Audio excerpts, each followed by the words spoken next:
Hey, welcome back. We are going to cover Chapter 3 today, which goes through the adjusting process. Okay, so here's the accounting cycle, the full cycle we've discussed. In Chapter 2, we went through and we looked at steps 1 to 4. So we looked at identifying and analyzing a transaction, actually recording that transaction as a journal entry, posting all of those entries into the ledger accounts, so the T accounts for our purposes in this course, as well as preparing an unadjusted trial balance. Now we're looking at the adjusting process, as I said, so we're going to look at steps 5 through 7 in Chapter 3. So we'll look at journalizing and posting these adjusting entries that need to be done at the end of every reporting period, as well as preparing an adjusted trial balance. And then step 7 is preparing the financial statements. So we'll discuss that a bit, but we've covered that in Chapter 1, so we won't go into too much detail on the statements. Right, so we're going to start by looking at how to apply recognition criteria for both revenues and expenses. So figuring out when does a sale actually happen and when do we need to record that, as well as when we record the expenses. So before we dive into those criteria, we need to discuss what an accounting period is. And this is not necessarily one full year. It's whatever the period of time is that we are doing our reports on. So you can see here that it says businesses need periodic reports on their progress. And pretty much every single business will do an annual financial statement at the year end. But the question is that really enough? And you can see here, probably not. So yes, you need to do this once a year. You may give them to the bank if they require them, as if they have a loan or if you have a loan with them. You would use these to prepare your taxes once a year. But is that enough for actually running the business? Probably not. Because of this, we have what's called interim statements. So these can be various time frames depending on the company. So they may be every single month, maybe just on a quarterly basis, or perhaps even just twice a year, so every 6 months. So why do we need these interim statements? Well, a business owner or management running the company, they need to know how well the company is doing throughout the year. Are they making money? If they're not, what kind of changes do they need to make? So we do this whole process. We're creating statements for the users to make decisions. So if it's a really large company where management and the owner, they can't keep track of what's going on every day or every month, they actually need these statements prepared on a more frequent basis. So they can look at what's going on and make decisions going forward. And this fits the time period assumption, which ensures that accounting information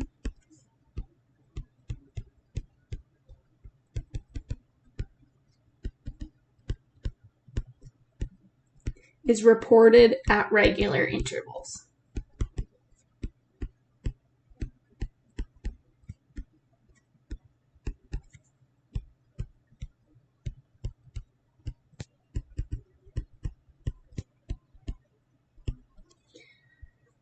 So it's not good enough for a company to figure out only at the very end of the year that they've been losing money.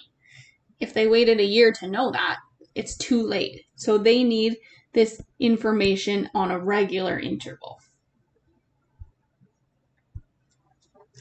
Okay, so if we look at the revenue recognition criteria, now we're deciding about when we recognize revenue, when we recognize expenses. So recognition criteria for revenue tells us when to record this revenue and the amount that we need to record. So first, we're going to figure out when should we be recording our revenue. And the criteria states that revenue should be recognized when it is earned. But what does that mean? So it's either of these two, A or B. So it's earned if goods, or I should say when the goods are delivered or services completed. That's the first potential criteria. So if you're a company that sells goods, once you've actually produced those and delivered them to the customer, you've done your work, you've earned that revenue. If you were a service company, once you've done the work and the service is complete, again, that's all you're required to do, so you've earned that revenue. The other possibility, so it's either A or B. B is the contractual agreement has been met.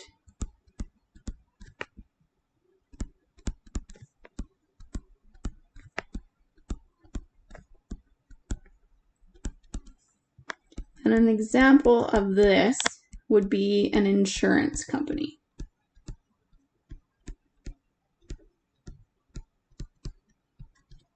So the company that sells insurance, they may not actually have to do anything for their customers for maybe a month, but maybe not even a full year.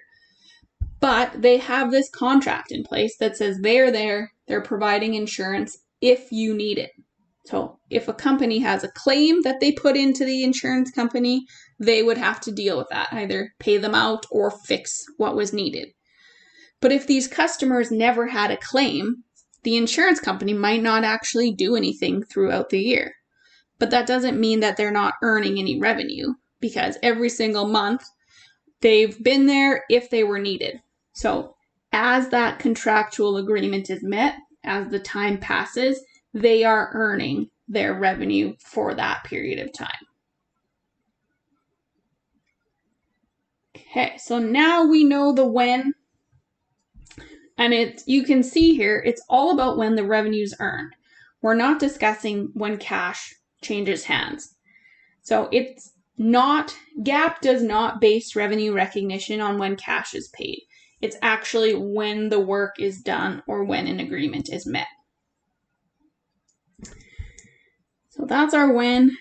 Our amount, we record revenue equal to the cash value of the goods or services. So not necessarily the cash that's paid, because we know we have to recognize it when it's earned, but the cash value.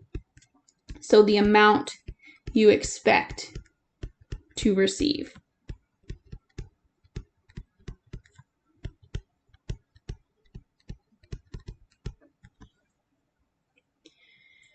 And you also need to remember that there could be these payments in kind or trades that occur. So an example of a trade scenario, say we're a company that provides landscaping services, and we just signed a contract to do the landscaping for a business that repairs equipment. So we make this deal that in exchange for us doing their fall landscaping, they will fix all of our equipment and get it ready for winter. So neither company is going to pay cash. Instead, we're doing this work and we're trading for this repair of our equipment.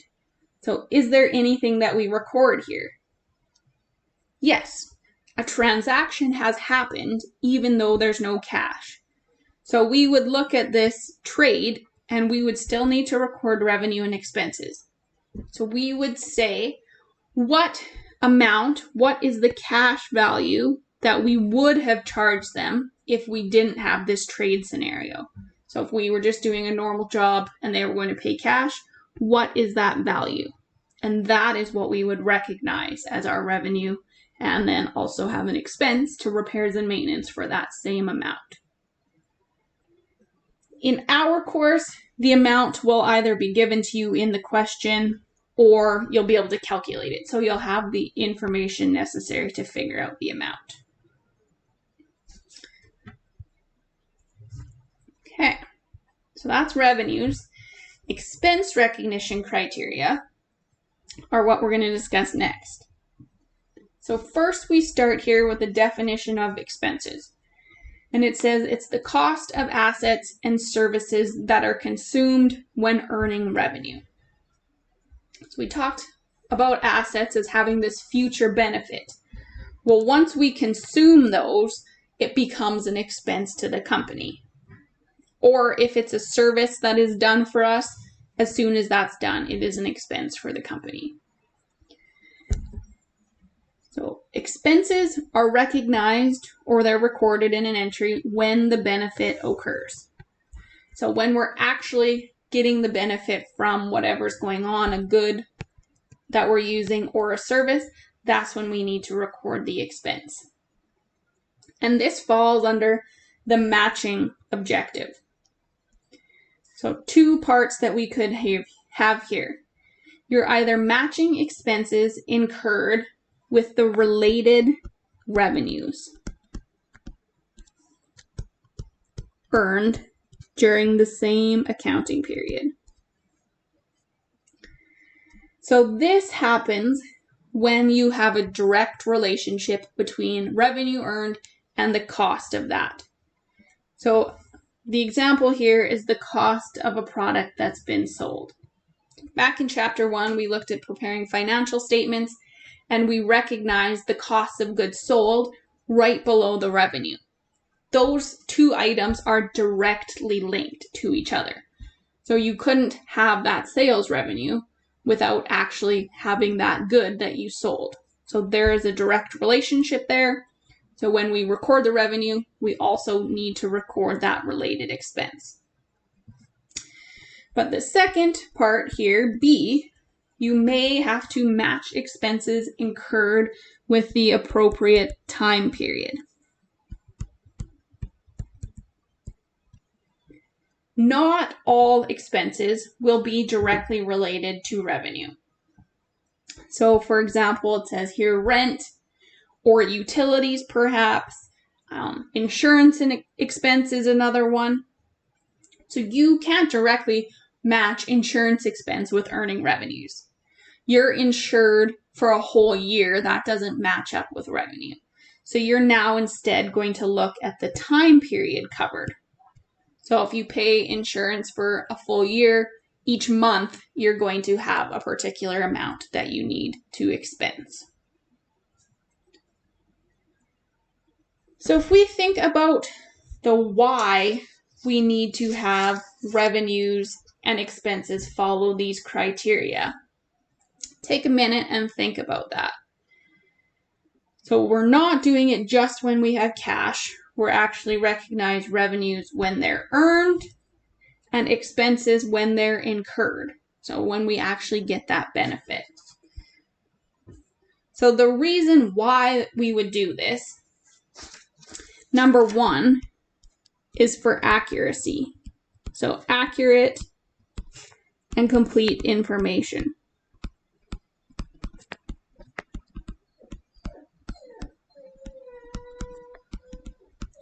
So imagine that a company first starts up and all of their business that they do is on credit. So they don't ever get paid right away. They do the work or deliver the goods and then they get paid later. And say they have 60 days or they allow their customers 60 days to pay. So if they start a year out and they operate for 2 months and they've done all of this work, but they don't collect cash for 60 days. So maybe they collect it the first day of that third month. If they do the financial statements and they're not following these recognition criteria, they would show revenue of $0. So that is not accurate. It's not representing what they actually did in those first couple months. It's just saying, hey, we haven't got paid yet.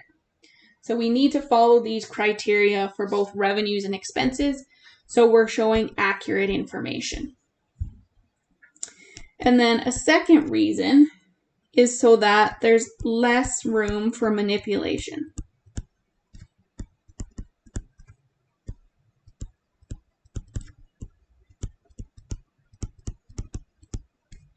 So these criteria are pretty cut and dry. When is the work done?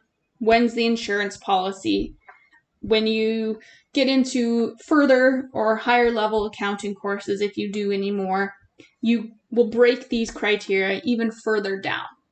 So it's pretty clear when revenue is earned, expenses are incurred. And therefore, you need to follow these rules. There's no real room to manipulate. If you meet the criteria, you must record the revenue. If these rules weren't in place, and you could just say go through and do when cash is earned, when cash is either received or paid, there's room for a company to manipulate things. So if we think on the revenue side, say they want to look better, so they want to show more revenue in a month, well, they could try and get customers to pay them early. So have that money in the month, but they're not doing the work until the future. So if they were able to recognize that as revenue, it makes them look better when nothing's really been done. Or you could have the opposite. If you want to pay less tax, you want a lower net income. So a company could pay all of these expenses in advance. So maybe they pay their rent early, pay their insurance early, all of that. So if they're recording based on cash, now they have all of these extra expenses, so they don't, or their net income's lower, they don't have to pay as much tax. But we don't want this to happen. We want things to be accurate. We want the users to know what's actually going on. So we have these rules in place to follow so that information is accurate and there's no manipulation. But there is something you may hear discussed between this accrual basis for accounting and cash basis. So we've gone through this really. It's just now kind of putting it into words.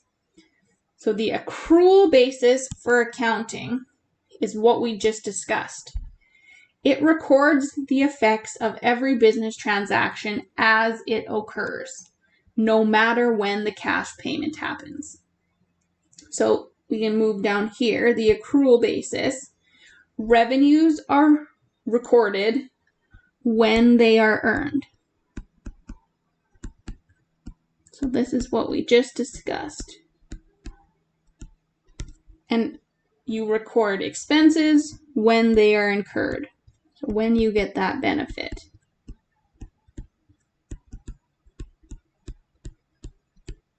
So the accrual basis equals GAAP. These meet those criteria that we've discussed.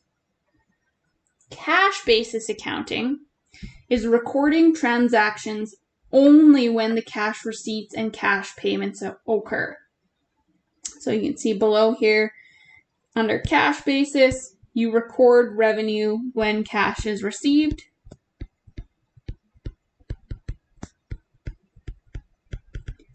And you'd record expenses when cash is paid.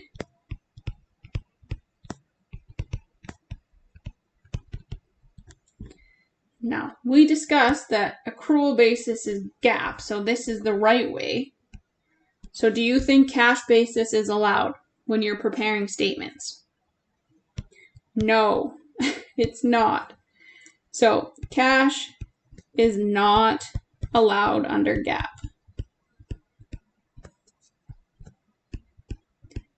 Because it's not accurate. It's not necessarily showing what happened. It's just showing when cash was paid or received. So we will always use the accrual basis in our course. And cash basis is never really allowed. There's only a few exceptions for tax when cash basis is allowed. And a couple of these, so farmers and fishermen, they can choose to use the cash basis, but it's very uncommon, or I should say it's not allowed anywhere else. There's only those few exceptions where it's allowed. So we are always going to be following the accrual basis. Okay, so now we know when to record revenues and expenses, and then we'll look next at the adjusting process and how this is done.